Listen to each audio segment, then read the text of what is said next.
All right. Good morning, everyone. Welcome. Happy Monday. Hope your week is off to a great start, rather. This is our September 2025 town hall meeting. Welcome. Thanks for being here. I'm Bill Sheridan. I'm the Chief Communications Officer with the MACPA, filling in today for our CEO, Rebecca Olson. She is on a well-deserved vacation this week, so you're going to have to make do with me instead. I, as always, am glad to be here. Glad that you are here with us. Let's get things rolling the way we always do with some polling questions. And those of you who are regulars to our town hall meetings know all about this already. I see some people have already started populating their responses. But if not, what you do is just scan that QR code or head on over to macpa.cnf.io.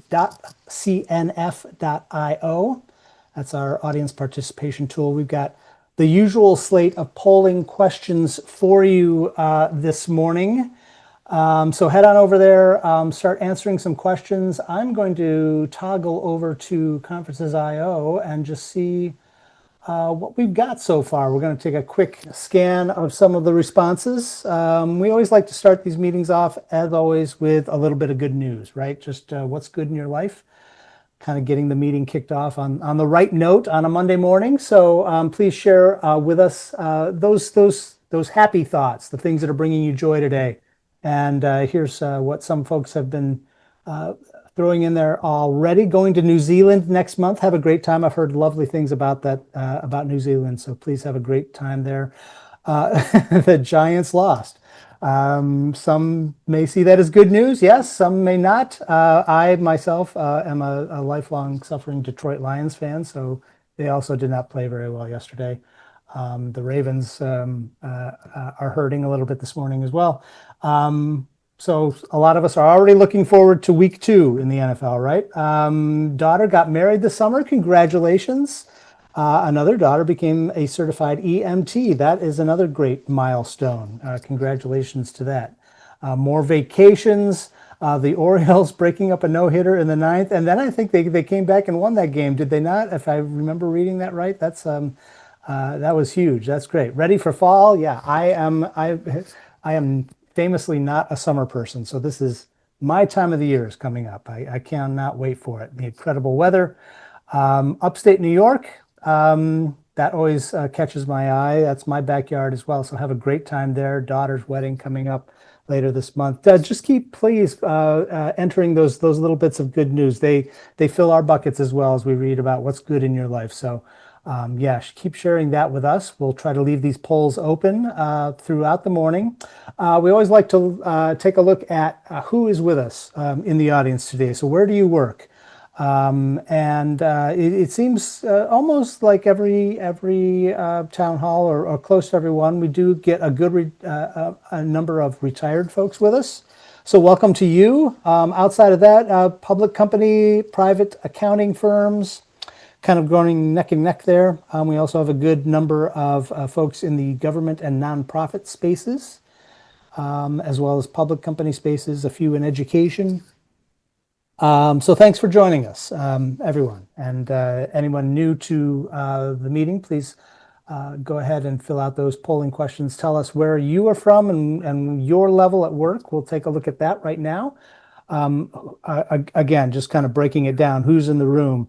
A good number of C-suite folks, senior management folks, managers, and you can kind of see the other responses coming in there. So a good mix, as always, in the audience today, and we certainly appreciate that as well. Top 3 challenges, what are you looking at in terms of the things that are kind of maybe keeping you up at night over the last 6 months or so? This is a look at what you guys are worried or concerned about or look at as opportunities, perhaps. And I kind of have to scroll down all the way down here to see where we are and what is at the top of mind for most folks. Gen AI is certainly up there. Everyone seems to be kind of exploring that and figuring out how that can help them in their job. Cybersecurity is always a big concern for folks. The need for new skills, upskilling and reskilling, that talent crunch still is a huge issue throughout the profession. Economic uncertainty and volatility. Yep, that's a big one. And I'm so glad that the folks who voted for that are with us here today, because we're going to be talking a little bit about that as well throughout our morning together.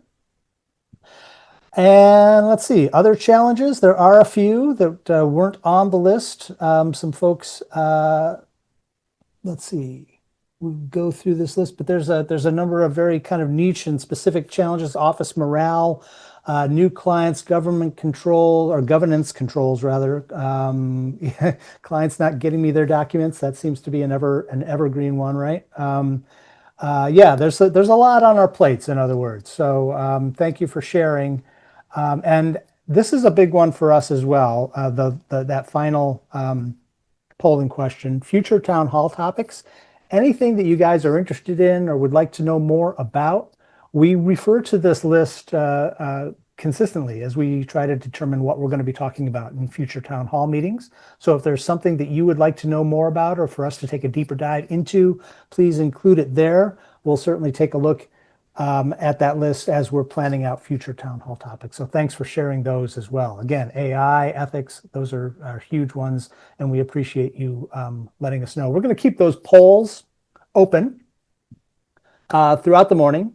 So if there's anything else that you want to add to those, please feel free. Also, you'll notice below the polling questions, there's the social Q&A. As our conversation goes on today, please, if you have questions that we would like to address during our meeting today, pop them in there. We'll be monitoring Conferences IO throughout the morning, and we'll be happy to ask your question as well. So keep that available. And as questions occur to you, jot them down and share them with us. And we'll get to as many of those questions as we can with the time that we have. With that, I'm going to cruise on past these that we've already seen and get down to the business at hand, right?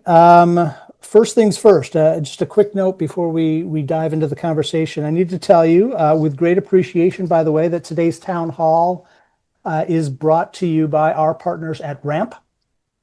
Ramp is a modern, it's an intuitive kind of financial automation platform. It's really designed to help organizations manage expenses, kind of streamline reporting, reclaim time, so that you can spend more time on those strategic priorities, right? You can pay bills, issue cards, manage vendors, book travel, automate bookkeeping, all right in one system.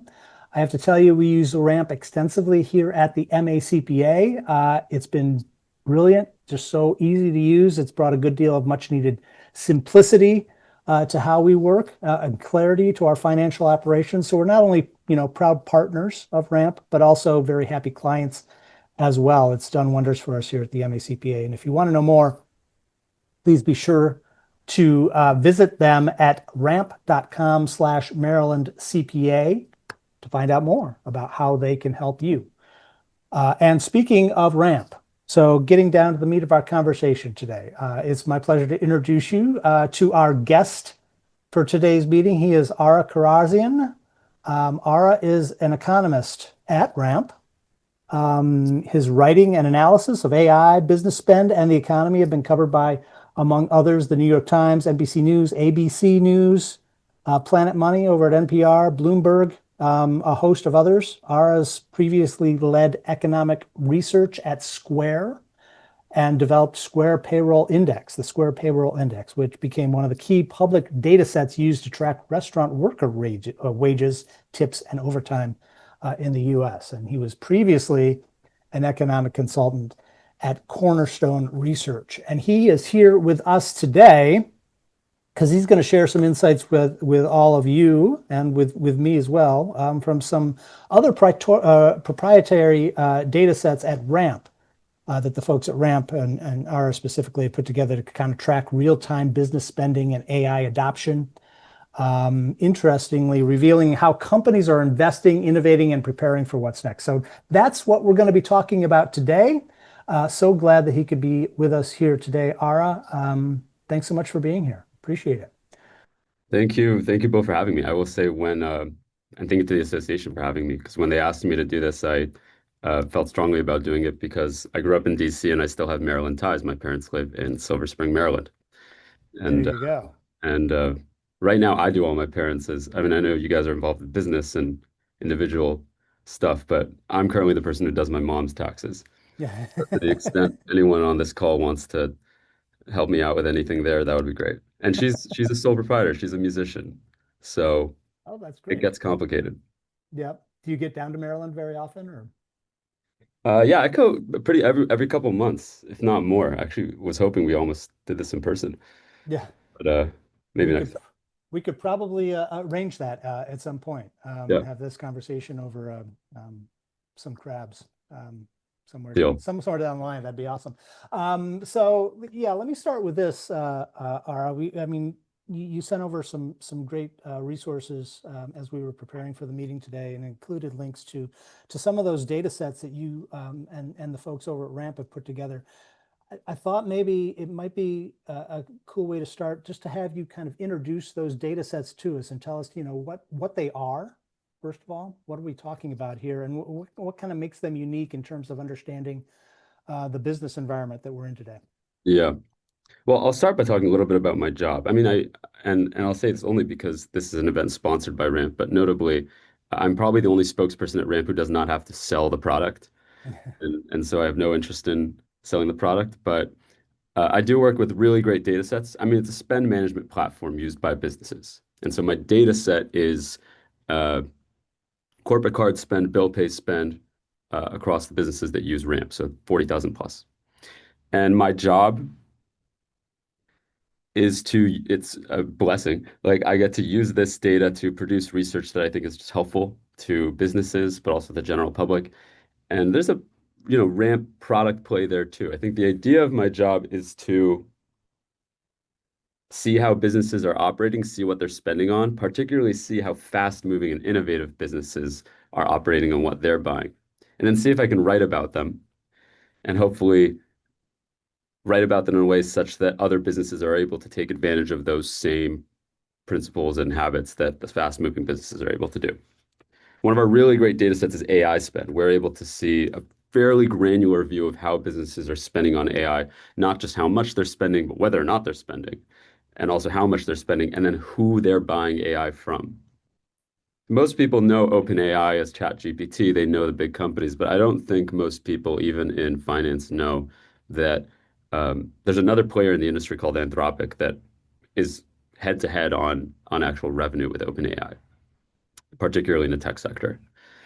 Uh, and similarly, Google has a big AI operation, but most consumers aren't necessarily paying for, but many businesses are. XAI, a lot of new players in this sector. Anyway, the reason why all this matters, though, is that if you're just someone who's reading the news day to day and you're trying to build your AI strategy or you're trying to advise your clients on what AI tools and services to buy, there's not a lot of data to work with. Certainly, there's not a lot of data that's free and publicly available to work with. And so the goal of my work is to publish data about what businesses are using, where things are trending, both in terms of model companies and then actual underlying models, and then also ideally provide some insight about how to best implement these kinds of uh, AI strategies and models at a company based on what we're learning from businesses across our platform, both in terms of price, whether or not you're buying something from the model company directly or if it's one of the other software plays that's integrating the models. That's the AI side. Broadly, we also have a great data set on generally where businesses are spending money. And so you can imagine we're doing a lot of work lately on tariffs, and we can see a pretty granular insight into how tariffs are impacting certain businesses. And I also spend a lot of time outside of the data science work that I do, outside the econ that I do. I just talk to a lot of businesses and C-suite folks on our platform and try to figure out how they're on the ground thinking about these things beyond the sort of numbers that I see.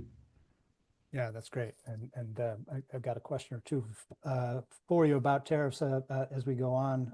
We'll get to those here in a little bit. Just curious, where is this data coming from? Like how many businesses are we talking about? Do you have an idea of Yep. how many there are and where they are? We have more than 40,000 businesses on our platform, and it's pretty broad. As a researcher, it's great because Ramp has, uh, because we onboard businesses onto our platform, we have a pretty good idea. Legally, we are required to know what that business does if we're going to move money for them. And so I have a pretty good sense. I have a great data set that shows me where those businesses are and also what sector they're in and what they're selling and how they make their money. What this allows me to do is apply traditional economic methods to make sure that our base of businesses looks more or less like the US population of businesses. Most analysis that I do, I'm going to be adjusting things up or down to because ramp businesses aren't like normal businesses. Ramp businesses are typically more likely to be early adopters of new technology. They're likely to be more tech forward. We're pretty broad in terms of actual industry set and in Right. terms of regions of the US. But as a researcher, that's one of the points I spend a lot of time on. Oh, that's great. That's a huge pool to be drawing from. Um, Curious how the stories that you're able to tell from your data sets kind of differ from the usual, business or economic related data that comes to us like on a regular basis. And here I'm thinking about things like, consumer sentiment or job growth, inflation, those types of Yeah. things. What kind of things are we learning from your data that we might not be getting from other economic sources? Well, a lot of the reason why wanted to get into this kind of work, um, I really don't like the emphasis, particularly in our media ecosystem, that we have on surveys like consumer and business sentiment. Mm, The tide's turning a little bit on them. I mean, look, they're not the worst things in the world. Like, they're just not that helpful in evaluating what's really going on. I mean, there's been a lot of research, especially recently, about how you ask consumers how they feel about the economy, they say it's great, and then their preferred candidate loses, and they say it's terrible. right, right, Like in a day, suddenly they change their opinion. And it's not that different for businesses. The other thing I would say about business sentiment surveys specifically is that when you survey business sentiment, you're surveying one person at a business. So it's really just you're surveying whoever picked up the phone. And theoretically, gotcha. like a survey firm can make sure, oh, we're talking to the CFO, we're talking to the CEO. And actually, they can't really confirm that, but let's theoretically assume that they are. Even then, you're really only talking to one person at a business. And I just don't think that really reflects how businesses operate. Businesses are collections of decisions constantly being made in large organizations. And I don't think a survey can really accurately capture how a business feels about something. Right. Certainly not how everyone at the business feels about something or how the business is actually operating. I do, however, think there are some great spend data sets that might reflect a little more accurately how a business feels. They're not always available to the public, but let's look at ad spend, for example. That's one of the metrics we track. You can check it out on ramp.com/data slash, just go to ramp.com/data, you'll see it. But we have a tracker of ad spend. And ad spend is really interesting because it's one of the digital ad spend is one of the easiest sort of on-off switches that a company can pull uh, when they're feeling like sales are going to go up, or rather, on the other side, when they feel that sales are going to go down. And Mm-hmm. we do see, for example, when interest rates go up and businesses are maybe anticipating a little bit less investment, a little bit less consumer spend, ad spend goes down pretty quickly. It's extremely responsive. It's one of the most responsive metrics I've seen in terms of actual business spend. And then conversely, when interest rates go down, it's one of the first things that businesses can turn on is more ad spend because they're going to anticipate a hotter economy, more sales come in. These are data sets that aren't really available to the general public because they're really data that's only collected by financial services companies that operate these kinds of businesses that are able to collect this kind of data. Ramp is one of those. We see the actual ad spend going through our platform, so we're able to publish that data. And I think it's unfortunate that it's not available to most people in the general public because you could imagine if you had some sense of what other businesses were doing in an extremely uncertain environment, it might behoove you to have access or to at least seek out this kind of data to at least understand if your instincts are correct right? Yeah. And to be able to, gauge that against actual data, right? Instead of just like how other businesses might be feeling at any particular moment in time. Here's how they're actually acting and what is actually impacting the business. Yeah. Yeah. Yeah. And then you can even make some more, you know, calculated decisions based on that. I mean, we have this data set that we publish monthly where it shows which platforms businesses are cutting ad spend. So you can see whether or not they're sort of investing more or less in like Google ads versus Facebook ads versus TikTok ads, things like that. And at the end of the day, if you're doing this kind of work, you should be looking at the actual prices being offered on these ad platforms, and like there's a whole algorithm of stuff like that. But if you wanted to get a really quick look as to whether or not certain platforms are being under or over invested in, that's actually a pretty good one. For example, when um, X/Twitter, right? Hmm. A lot of advertisers were moving away from X/Twitter when, following the Elon Musk acquisition. So we thought, like there wasn't actually a lot of quantitative evidence for it, but we're pretty sure based on public statements being made by the actual ad networks themselves and a lot of companies, they weren't going to advertise on X. It is a decision a company can make for itself, but first place you would have seen that kind of activity would be in our RAMP data set. And if you were a enterprising business that wants to save a little bit on ad spend and maybe get an underpriced ad in on a platform that's seeing a lot of advertisers move away, and you wanted to be smart about how you're making your ad buys, again, decision for that business to make. But there's a lot of calculations you can make when you're able to, when you see sort of how more information about how the broader market is interacting with everything from ad platforms to AI companies to whatever you can get in on. That's really interesting, and I think a good point about where we're getting our actual information and what it's telling us, where we should be seeking out this stuff. I want to turn to that RAMP AI index for a second, Mhm. because I think this is really interesting. The AI data that you're tracking and what that might be telling us about, um, you know, just kind of business in general, but more specifically, how quickly companies are embracing AI, and what that kind of tells us in terms of the business environment that we're in. Can you speak to that a little bit?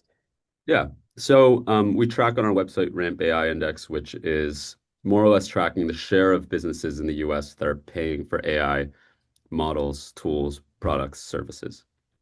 This is a really important data set to capture because um, AI is kind of the US has been stuck in a little bit of a slump in productivity over the last 2 or so decades. Productivity growth has slowed down, and AI is seen as this technology that's ideally going to vault us into the sort of productivity growth stage that we need in order to, for example, grow ourselves out of the national debt crisis right now. Mhm. So there's a lot of hope being put on AI. Also, a lot of capital investment being put on AI. Um, a lot of businesses doubling down on it, all on the hopes that this is going to drive more revenue, more productivity, more sales, and just better growth, not just for the business that's using it, but for the US economy overall. So there's a lot of eyes on AI.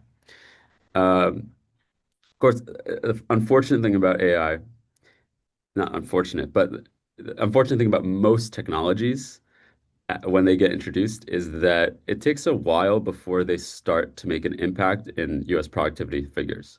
So same thing happened with the internet where it wasn't like immediate upon even popularity of the internet where we started to see that businesses knew how to use it and that employees were actually using it to be more productive and people start to switch to more productive jobs. Like that took a while. It took several years. Trying to get beyond the hype and to a point where it's actually doing what it was meant to do, type of Well, thing. there's a learning curve. Yeah. I mean, like I consider myself pretty good at using these AI tools because I use them day to day and I had a personal interest in it and I practice with them a lot. But I can go back to myself like 6 months ago or just a month ago and look back at how I was using them. I'm like, wow, I had no clue how to use them in an actually effective way that's going to save me time at work. And so you can imagine what that means for the average American office worker who doesn't nearly have nearly as much experience using these kinds of tools, there's gonna be a learning curve before it actually starts to impact their work in a meaningful way. So a lot of eyes on AI right now, and I think also a lot of hype, not in a bad way. I mean, I'm saying hype to suggest that really just a lot of hope that's going to turn out, and therefore a lot of room for disappointment. Hmm. But Hmm. rather, what I would say is that it's very normal for these kinds of technologies to take a while to sort of show up in our productivity metrics. So back to our data set. If you did want to see whether or not AI was going to impact productivity metrics, and you don't already have productivity data from the US government, which takes a long time to show up, one way to estimate that might be to just see, are businesses using it, and are they using it in a durable way, AI? Like, are they just experimenting with it on a free trial or a plan, or are they making month over month increases to their investment plans, giving more employees access to these tools, maybe subscribing to more than one tool and more than one model company? Um, are they just getting chatbots for their employees, or are they integrating AI into their products using the actual APIs that the model companies offer, allow you to sort of build an actual AI product within your product? Um, Right now, there's actually no other way to track this AI adoption by businesses other than using a survey that the US government runs. It's run by the US Census Bureau. And no shade on US Census Bureau. Government statistical data agencies do a lot of important work, and they've gotten more than their fair share of criticism, uh, especially recently. So, know where I'm coming from on this. But I do think that this specific survey question that measures AI adoption that the government runs is not a well-written question. So the way the government measures AI adoption is it's a simple question on a survey, and it just says, do you use AI to produce goods and services? Hmm. Do you get that's a weird question. First of That's all, it's econ speak. That's how econ people talk. right, right. Services. Normal people don't talk like that. Yeah, and well, yeah, and the answers you're going to get are, I mean, it could, you could get a really weird kind of range there Yeah. that's There's not like a telling lot of you, not sures. You can do yes, no, not sure. And there's a lot of not sures on right. on that survey. And that doesn't really tell you a whole lot. But then also the no's. Remember, goods and services, like,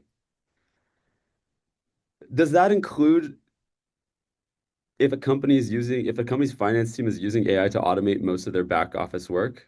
Does that include that kind of work? Does it include, oh yeah, we have ChatGPT that all of our engineers are using and it's like making them 10 times faster, whatever. It's technically not a good as service, right? Like you wouldn't think of it that way. Right, right. And it's genuinely, and in part, I think the reason why the question was written this way was because they started running this survey really early in the sort of AI development cycle. Like I think our first measurement of the government survey is September 2023, which is really early.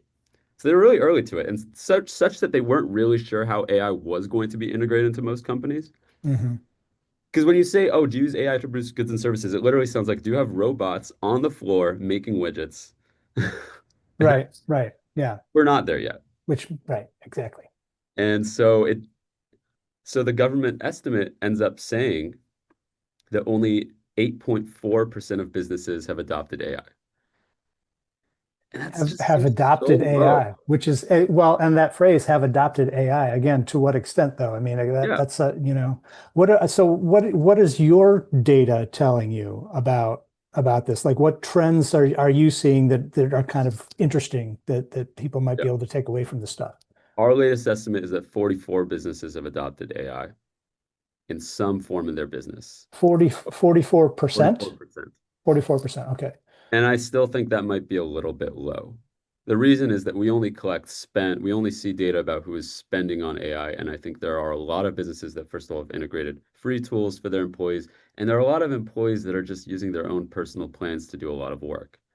I mean, an example I have is like I was at Guitar Center a couple months ago, and you maybe made a purchase at Guitar Center recently, and I was purchase, and I had a question between two models, and the store clerk took his phone out and asked ChatGPT my question. Hmm. The government survey would not calculate that as AI adoption. Right. And you can argue like, hey, that shouldn't be counted as AI adoption, but it kind of should. If you Yeah. had a large program of store clerks that were answering questions more quickly and effectively for customers because they were equipped with a phone that could answer that question for them immediately, that should be counted, I Right. think, Right. right? I mean, maybe you can change the definition of AI adoption in some way to account for the spectrum of usage. But right now, the government metric isn't doing a good job of measuring either large scale usage or small scale usage, in my opinion. So we have a measurement that uses spend data to show that about 44% of businesses are using it. I still think that's low because we don't see the free usage. But it is telling that it ranges by sector. Tech is the highest. So 72% of tech firms have adopted AI. Still sounds kind of low to me. Finance over half, Over manufacturing half. 43%. Manufacturing is growing a lot. That's one of the manufacturing and construction are adding AI adoption businesses month over month faster than any other sector of our economy right now. Significant, I think, for given these sectors are typically seen as slow movers or slow adopters. Lowest is going to be something like restaurants. I think that makes sense. This is a service industry. Like, I don't even think it makes sense to have AI write your menu. Hmm. Hmm. So it makes sense. But even there, like I've talked to a bunch of restaurant owners on our platform who are using AI to automate back office tasks, things like in the finance operation. Yeah. So Yeah. 22% there. Uh, Big growth that we're seeing is in the model companies, though. Certain do model you, companies growing faster than others. no kidding. So, and like within sectors, say within finance, are you able to break that down through, by size of company or, yeah, Larger companies are more likely to use AI. kind of makes I think sense. this makes sense, right? Like you could imagine that a large company is more likely to have, I mean, I think they often have a lot more complicated maybe purchasing cycles about how to adopt AI, but once they do, you have one team that maybe starts adopting it and then it evangelizes it to other teams. Yeah. It's Yeah. one of the models we've seen. I'm not sure if you're able to discern this or not from any of the data that you're collecting, but from, from an economic perspective, I guess, what kind of opportunities, I don't know how to phrase this, opportunities or risks you see for companies that are kind of lagging behind in AI adoption, or how are those that are adopting it faster separating themselves from the competition? You kind of see Yeah. where I'm going with that, but Yeah.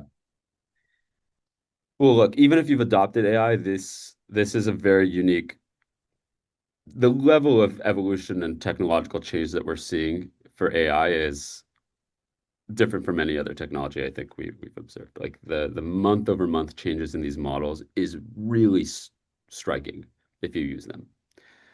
yeah, I mean, no even doubt. 6 months ago, like the idea of most of a software engineer's tasks being automated was that AI models weren't there yet.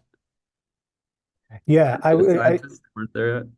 it was interesting. Like like early days of Chat GPT. I think there was an estimate that came out. Yeah, I mean, you've heard of Moore's law, right? And Yeah, this yeah, idea of computers getting exponentially faster, like every doubling in power, like every 18 to 24 months is what I typically hear with Moore's law. They were saying with AI, it was doubling every 3 months, I think, or even, and now it's probably even faster than that. yeah, That was going back a couple of years. So I mean, yeah. it's astounding when you think about how quickly this stuff is changing. And so what that means though is that you may be a company that has implemented AI in some way, and then you may very quickly fall behind if you're not on top of that. I mean, an example is that these model companies themselves release new models fairly often, but um, particularly if you're on an enterprise plan, they don't switch everyone over by default. Like your company typically needs to make the decision to enable a new model when it comes out. And so on our platform, we see that software engineers, for example, oftentimes a new model comes out, software engineers will switch to the new model because the new model is better. Software engineers are kind of in touch with the releases happening, and so they're going to switch to the new models fairly quickly. But you'd be surprised, like half, like even a month. I'm talking specifically about one of the models that came out from Anthropic, which is the second largest AI company right now after OpenAI, and they're really popular with software engineers. Their model is called Claude. Mm. And a couple months ago, the big model that came out was called Sonnet. So I'm doing some terminology here. Sonnet 3.5, Sonnet 3.7, Sonnet 4.0. All were pretty big developments on each other.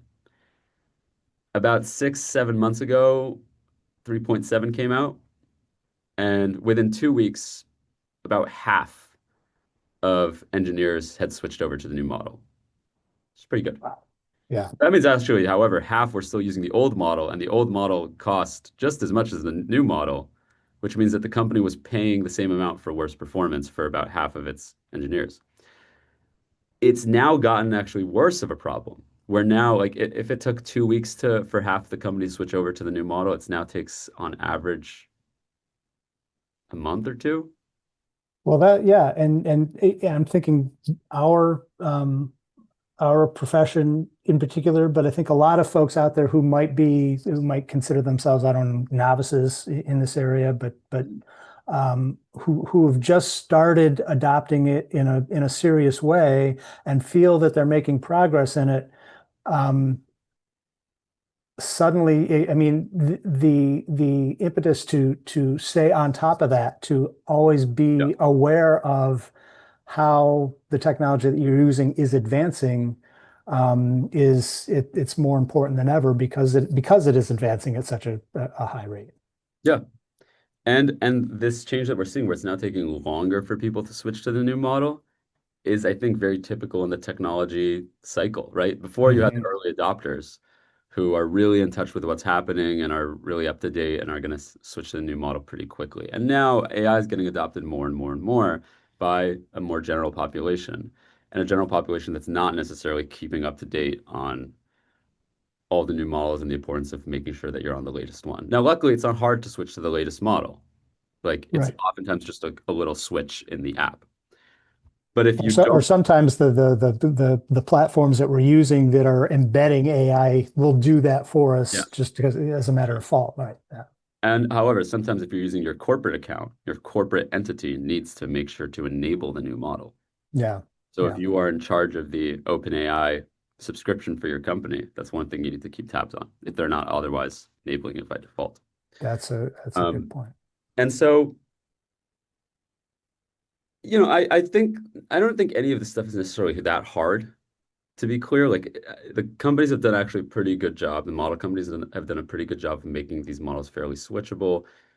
You can generally trust that when a new model comes out, it's going to be better than the previous one. I mean, there's been some mess ups before, but more or less, like they're not that different from each other, just incremental improvements.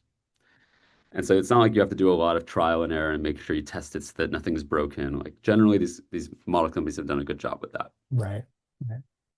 Um, Getting back to this idea of like, I don't know if you can discern this from the data that you're collecting either, but are you can you tell how much AI is starting to impact productivity or efficiency, the things that we keep promising folks that, Yeah. if you're going to be using it, you're going to see, these types of benefits. Are Yeah. you starting to see some of that? Yeah.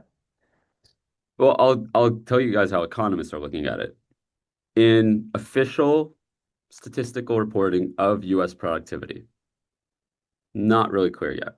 Hmm. I mean, it's very possible, however, that AI is actually boosting our productivity. And however, there are a lot of headwinds reducing productivity that the net effect is about even. Right? We know, for example, that a lot of economic uncertainty and just the friction costs of trade policy, for example, and switching is probably a negative hit to productivity. Yeah.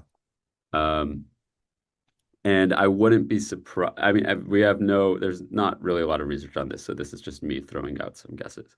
But it wouldn't be unusual or unreasonable to me to say that the benefits of AI are also being hidden a little bit by some of the friction in our economy. I mean, we do know right now that a lot of the GDP growth, like more than half of the GDP growth we have observed over the what was it, last quarter, last year, like was from AI data center construction. Interesting. So consumer spend, inflation adjusted, has been pretty flat. Yeah. Yeah. Um, And so a lot of parts of our economy aren't really growing nearly as pretty much the only parts of our economy that are growing right now are the healthcare sector and AI data center construction. That's really interesting. So it's really hard to disambiguate how one feature, one of these things might be driving productivity while all this other stuff is happening. So that's the econ answer. There is, however, clearly some evidence that companies are shifting their hiring plans because of AI. Jobs in software development are down. Hmm. Hearing all this stuff about how AI and tech is booming, but in the labor market, it's not a good labor market for many tech workers. Mhm. If you're an AI-focused tech worker, it's actually probably pretty good. But if you are a new grad in software engineering, those jobs are harder to come by now than they were before ChatGPT. Are And we to infer that that's because some of that work is being automated? Um, the yeah, latest research says yes. yeah, Yeah, there's a interesting. really good paper from these economists at Stanford last 2 weeks ago that found that AI is having impacts on the labor market. Right now, it's mostly concentrated to highly exposed job profiles. So software engineering and customer service were the ones they highlighted, Hmm. and uh, and it's particularly impacting new grads. So Interesting. if you're a more experienced employee, maybe one that AI hasn't necessarily gotten to the technical ability to do that kind of job, much Right, less of an impact. right. Pretty much no impact unless you're a new grad. Certainly going to be going to bear watching. Especially for an industry like ours that has been struggling with talent for so long, and what the implications of all that are going to be. Um, certainly bears watching. I think we could probably talk about AI all day. I do want to get to the second part of what we talked about, that other data set that focuses in on business spending, how businesses are spending their money right now. I'm kind of curious, what are some of the biggest insights that you've seen out of that? What are you calling it? The business spend nowcast? Is that what I'm hearing? Nowcast. Yeah, it's Nowcast. actually Okay. not even not officially on our website yet. I mean, there's some blog posts I have that refer to it, but we'll talk about it pretty extensively in an almost exclusive way on this call. Oh, nice. Um, Okay, so our now, Nowcast. people who are listening in are getting some I don't know, breaking news here or something you might not get somewhere else. But so tell me a little bit about what you're learning about all that right Yeah. now. What's standing out for you? Nowcast is a great data set because it takes a sample of rent businesses over the last 2 years and it up and down weights them based on their sort of relative profile in the US economy. So we're sort of upweighting things and we're trying to get a picture of businesses that looks mostly like the US economy. And then because we have ramp data, we can follow them really granularly. So we can see which sectors are growing, which sectors are pulling back. And we can write more aggregate statements about the economy more broadly. I mean, the main story I would say is tariffs are definitely having an impact. Um, uh, Certain sectors of our economy are growing much faster than others. Again, tech is growing really quickly. In fact, tech is growing really quickly, and tech spending on other tech is the fastest growing segment combination in our data set. So you'll get sector and then what they're spending on, it's tech spending on other tech. That's really interesting. Tech companies spending on software, AI, anything non-payroll. That seems to be where what everybody is thinking about these days. Yeah. What can you break it down? Like, I mean, most of the folks who are on this call are certainly working in probably the finance area um, that you might be tracking. Anything standing out for you in this particular field? Yeah. Well, again, the economists of the world, uh, maybe not universally, but certainly myself, um, are really focused on what we would call like strategic sectors.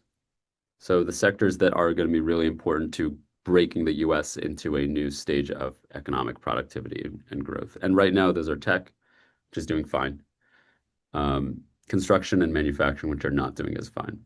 Hmm.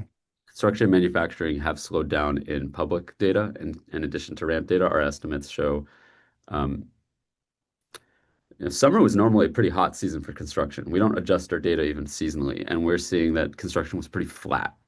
Interesting. Like up like maybe 2% in what we should otherwise expect to be up like 10 to 20%. Um, and Month over month, construction and manufacturing employment and public data is also falling. The most recent jobs report was a pretty big hit in that way. So if you're someone who believes that the U.S. Needs to have a strong manufacturing base, strong construction base in order to break us out into a new era of productivity, right now things are not. Um, the latest data that's come out has been pretty tough for those sectors. That's interesting. Is there anything that, I mean, as you're looking at, yeah, what's that old saying about statistics? The statisticians would say if I've got one leg in a bucket of ice and another one in a pot of boiling water, I ought to be just about comfortable, right? Oh, I was thinking of a different one. Yeah, Oh, there's say, there's like FDR. I don't know. One of the presidents asked like desperately asked for a one-handed economist because all of his economists were saying, well, on one hand, but on the other. Can you please just tell me what's going on? That's right. Yeah. So yeah, I mean, when you're looking at something like such an important industry like tech that's booming, but others like manufacturing that are not, is there anything that can tell you about like the overall health of our economy or what things are looking like at this point? Well, look, it's tricky because overall things aren't overall the latest, well, the last couple weeks of economic data coming out have really been a reality check for a lot of folks. I mean, it just has not been great. The jobs data coming out is really not great. And it's not great for any sector except for healthcare. Like if not for healthcare, we would have month-over-month job losses. If month-over-month job losses in pretty much every single sector except for healthcare. Hmm. Um, Look, the top line numbers matter economically, but if you're doing any sort of economic planning, um, you'd probably know that when, look, recessions are like a plane crash, right? It doesn't happen when one sector goes bust. It happens when many parts of the plane break, Right. many Right. sectors go bust. Yeah. Yeah. And I don't really make predictions, but I should. That's how I get out of getting in trouble about it. So I should make That's predictions. right. But I don't have to make predictions because I can just say, look, on the whole of it, like the most recent economic data that's come out has been pretty negative. Yeah. And so we've heard a lot of businesses, address that by just planning, a little bit more conservatively. When tariffs were first coming out, we talked to a bunch of businesses that were pausing some CapEx, pausing all their CapEx until trade policy was clearly settled. You can imagine why that would make sense, right? Like they didn't even know at that time if they were going to shift their manufacturing to another country, whether it be the US or to a lower tariff regime. They weren't exactly sure where tariffs were going to land yet. So it's Yeah. hard to make those judgments. Things are calming down a little bit now, so a lot of that, a lot of those businesses are starting to revise and plan for more production. But there's still a cost to the wait and see.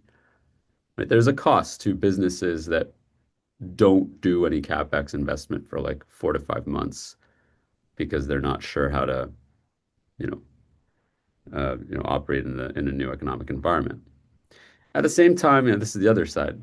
The decision to start a factory or to cut a factory is also not made in a day, nor is it often made or broken by a 15% tariff. I mean, that matters, right? Like Right. it's Right. certainly a large cost, but it's one part of a lot of different costs that drive this kind of decision making. And that's ultimately one of the lessons of the last several months of economic policy, which is that tariffs are a big deal. I don't think they're nothing. I don't think it's not like they don't matter. But the economic effects of them took a lot longer to come through than we expected. Mhm. Uh, And that was a miss by economists that we sort of expect them to be so fast. Not that, I mean, ultimately they're starting to come through in the economic data. Right. Not like they were totally wrong. But but there's a lot more going on in the economy that drives this kind of decision making, particularly for a business, than just 50% tariff. I guess I have to shut down all of my factories now. It's not like that. Sure, sure. Um, are you able to slice and dice any of this data down to like a state level? Like, I'm just kind of curious what you're seeing trend Yeah. wise in Maryland. If Oh, anything that you can tell from that. I don't have numbers to quote you on Maryland. Crab was probably pretty low this summer because I actually didn't go home this summer. So sales was not that good. Usually when I'm there, it's That's up. yeah, that's right. Me too. Yeah.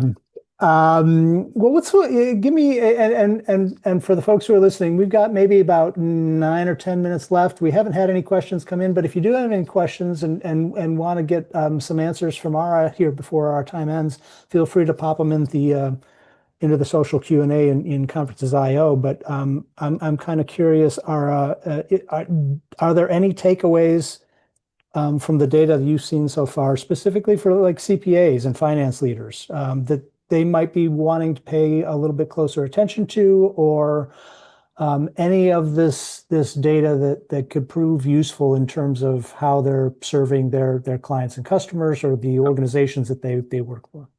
Well, one of the interesting things I've heard from some CPAs I've talked to recently is that they increasingly want to serve as more of an advisor. I guess maybe not a regulated financial advisor, but like somewhat of an advisor to their clients on purchasing decisions and other financial decisions beyond just accounting. Um, and that's why I really like providing this kind of data because if you're someone who reads my blog or someone who reads my tweets and you see some data that helps you answer a question for a client and then helps you transfer your practice from being core accounting to being sort of a larger financial advisory firm, that's really cool and exciting for me. Right. And so there's a lot of talk about these like alternative data sets, right? Like ultimately, I think the government data sets actually do a really good job at what they're trying to do. And so what I work on is try to answer questions that the government data sets can't answer very effectively. AI adoption being one. Answering questions about what model company to buy something from is another one. Another big category of advice is, I think one of the we talk about tech a lot and tech spending a lot on other tech. One of the great bright spots of that has been the innovation in software companies and software platforms over the last 10 years, particularly in B2B, business to business, Mhm. that has made it such that there are some really great software providers that maybe most people on this call don't even know about that could really level up your business. And you would only know about them if you followed actively like a startup ecosystem newsletter or something that highlighted the really cool companies making really cool products. But I try to highlight them in ramp data often because one of our great data sets is seeing what startups are buying. Startups are often early adopters of the latest tech and latest software companies. So if you're, you know, a good example is like the software that we use to, uh, um, like I'm a data scientist at the end of the day. So we have a data analytics software platform that we use to do all of our data science work, and it's called Hex. Hex is a leader amongst startups and like newer companies as far as like data science, business intelligence platforms. But most enterprise firms don't use Hex. It's not because Hex doesn't work for them. Hex like totally scales up to the functions of any data scientist at any firm. It's just that enterprise firms tend to be using older software. And Yep. so if I were a data scientist at like a 50,000 person company, I probably have access to slower, worse software that makes me a worse data scientist because I'm not using what the startups are using. That's right. Yeah. So a lot of what you'll see me publish is about these trending software platforms. So I'll publish this series, for example, about like, hey, here are the trending software vendors in customer service software, or data enrichment providers, or data science platforms, or creative photo editing software, Figma, right? Like Figma Hmm. uses, I don't know, what's the old guard using? I actually don't even know. Yeah. like one of the really great decisions a company needs to make its employees more productive is what software do I buy? Not just how much am I paying for that software and how do I save money on it, but which one? Right, right. And it's really hard unless you pay like McKinsey or Forrester a bunch of money to like get you a stupid report that has no data behind it that Yep. just says use these companies. Well, just tell me what other people are using. Yeah. Yeah. You're using data. Just show me the top popular list. A That's lot of my work does that. that's a great point. Um, okay, so we did have a couple of questions come in, and we do have a couple of minutes left. I'm not sure if you can speak to this, but somebody wants to know, what do you expect from quantum computing? Is that popped up in Ooh. any of the stuff that you're tracking at all? Yeah, I saw that video of Justin Trudeau explaining quantum computing. Like someone asked Justin Trudeau, "Can you explain what a quantum computer does?" And he did it like that. Was he good? I haven't seen It was that good, one. but it was like the rehearsed answer of like, yeah, like that's the definition of it.